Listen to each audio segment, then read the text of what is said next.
Welcome, everybody, to our Pembroke Pines City Commission Fire Assessment Public Hearing Agenda of September 12th, 2024. Madam Clerk, would you please call the roll? Vice Mayor Good, I'm here. Commissioner Hernandez, Here. Commissioner Rodriguez. Here. Commissioner Schwartz. Here.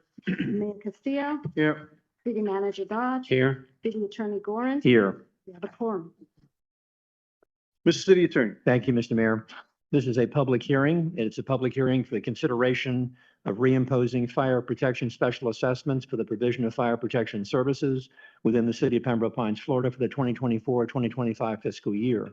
For the public record, the purpose of this meeting under state law is to receive public comment on the proposed assessments. The assessments for each parcel of property will be based upon each parcel's classification and the total number of billing units attributed to that parcel, all made a part of the public record.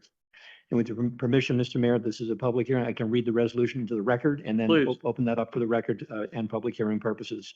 The only item on the agenda for consideration under Chapter 197 is a motion to adopt the proposed ordinance resolution number 2024-R-33, which is a resolution of the City Commission of the City of Pembroke Pines, Florida, related to the provision of fire services, facilities, and programs in the City of Pembroke Pines, Florida, reimposing fire assessments against assessed property located within the city of Pembroke Pines for the fiscal year beginning on October 1, 2024, approving the rate of assessment, approving the assessment roll, providing for severability, and providing for an effective date and public hearing in connection therewith. Thank you, Mr. Mayor and Commission. Does anyone from the public wish to be heard on this matter? Does anyone from the public wish to be heard from this matter? Seeing none, City Attorney. Mr. Mayor, you have the resolution on the floor. To the extent that you would choose to take testimony from staff or the city administration, you may. Otherwise, you've opened and closed the public hearing as required by law. This has been an appropriately advertised public meeting, and as well as the oops, that's me, sorry about that. The assessment, you may adopt if you so choose. Is there a motion on the resolution? Moved by Commissioner Rodriguez, seconded by the Vice Mayor. Is there any discussion? Quickly, Commissioner Schwartz. Fire Chief Rodriguez, through the manager.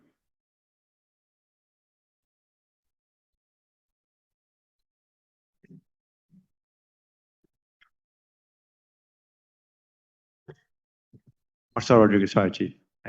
Good evening or afternoon. We're debating whether or not 5:15 It's is evening. or afternoon. It's evening now. Yes, we decided that before we got started. So, Chief, thank you again for the men and women that just do unbelievable work every single day. As Fire Chief, I know your administration, they go to work every day as well, trying to make us the best fire department in the world. You were kind enough to provide the commission an email with respect to staffing. I just had clarification for 69 and 99 captain staffing days. In the email, you had broken it into 3 categories, both without a captain, one without a captain, and both without a captain. And all 3 were roughly about 1/3 of the time. Am I reading that correctly? That is correct. Okay. I'm also reading that we are hiring and we're filling vacancies for those who are retiring.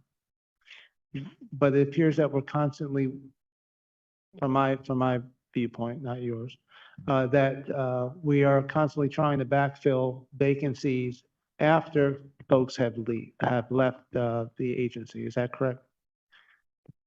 Someone retires, we don't hire until someone is off the books. That is correct. That happens. Okay. So, city manager, jump in whenever you think it's appropriate. We have a similar situation with our code officers where they move on to law enforcement, and then we hire and then we send them off to training, and we don't see them for a period of time. And on that side of the city, we suffer from it.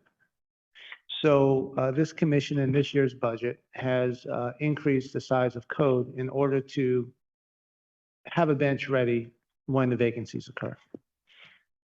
But would you be open to having folks on the bench ready to go before we know we have a known retirement date? Mhm. We also know that the men and women have the option of taking vacation.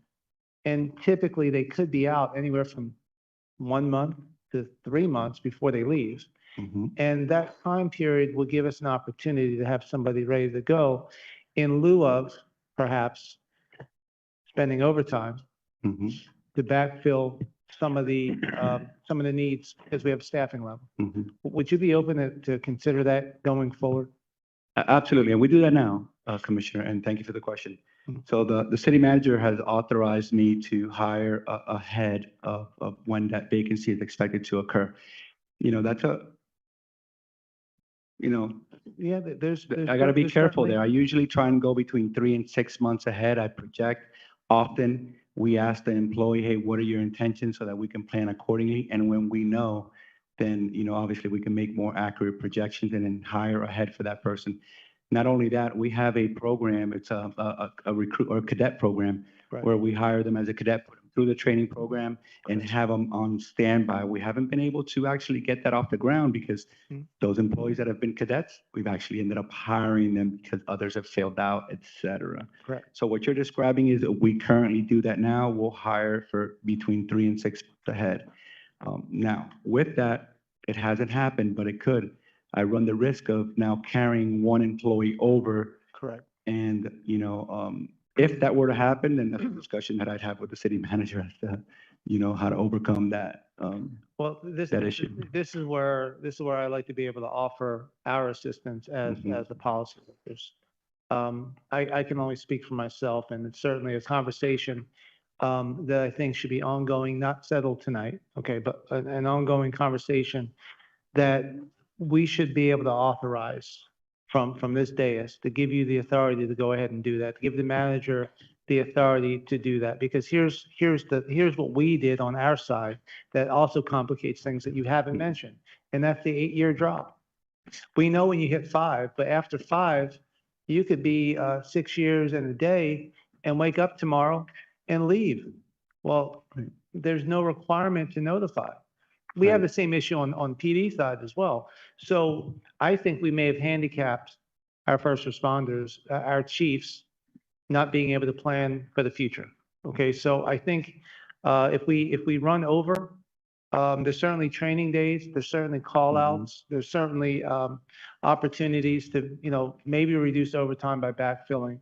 And I think it's a conversation going forward I'm willing to have.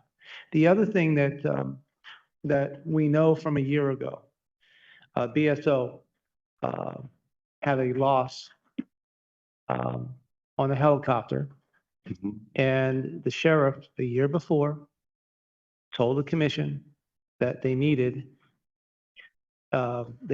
capital purchases. They had to make their department safer. I am happy with the amount of equipment that we are purchasing. Where I think we have some opportunities of making ourselves better. We could be safe, but I know we can be safer. And that's to ensure that there's an officer on every apparatus on every shift. I don't want money to get in the way of that. I don't want our fire chief or our city manager to feel that they can't invest the time, money, and effort to have an officer on every apparatus for every shift. I'm willing to make that, and I want to give my colleagues the opportunity on the 18th in the final budget to do that. We have we have to keep our first responders safe at all costs. And I'm willing to make that investment, Chief. I'm willing to make the investment in you and our city manager and the residents who are willing to pay for that. So I don't want to see a situation where we're trying to juggle because of a line item of overtime. To me, if someone gets hurt, we're going to say we should have spent the money. I don't want to be that city that looks back and says that we didn't do enough. Mhm. Okay, so we know that the men and women go out there every day, wanting to protect our community, and I want to do my part to make sure I'm protecting them. So with that, Mayor, that's all the comments I have, and I'm happy to approve this budget. Thank you. Does anyone else want to be heard on this matter? Mayor, may I respond? Yes. So thank you, Commissioner, for those comments, and I appreciate the support. So the current approach to our staffing is what I recommend at this point. However, should there be additional conversations and the city manager would like me to take a different direction, I'll flip that switch immediately. However, and then you also mentioned safety. That's one of my primary responsibility, safety of my firefighters, period. If I thought the current practice was unsafe, we would not be operating in this fashion, okay? The third thing is the capital improvement plan. So right now, I believe we have everything scheduled or projected to purchase that we need. Should there be a piece of equipment out there available for our firefighters to do a better job? Right. And/or it's safer for them to operate, and we don't have it, it's because we don't know about it. If the equipment exists and we're exposed to it in some way, whether it be through committees that we're participating in, several of us are board members, both in the Fire Chiefs Association, board meeting, mutual aid, et cetera, very active in the county. We train with other agencies. Should there be a piece of equipment out there that's of value to our firefighters? To date, we've always had the support of the commission and of course the city manager. So there would be, I wouldn't see much of an obstacle in obtaining that piece of equipment. So I think that's all. Hopefully I cleared up some of your questions. Thank you. That's all I have. Any other Okay. questions? Anything else on this? Anybody else have questions? Seeing none. Any from the public? Seeing none. The clerk will call the roll, please. All right, thank you. Thank you, Chief. Commissioner Rodriguez? Aye. Vice Mayor Good? Yes. Commissioner Hernandez? Yes. Commissioner Schwartz? Yes. Mayor Castillo? Yes, and by your vote, this matter is passed. And for the record, Mr. Mayor, the permanent number for the purposes of the property appraiser, revenue collection, and the Department of Revenue is number 3882 for the record. Thank you, Mayor. Is there anything else before us today? Mayor. This meeting is adjourned. Thank you very much, all.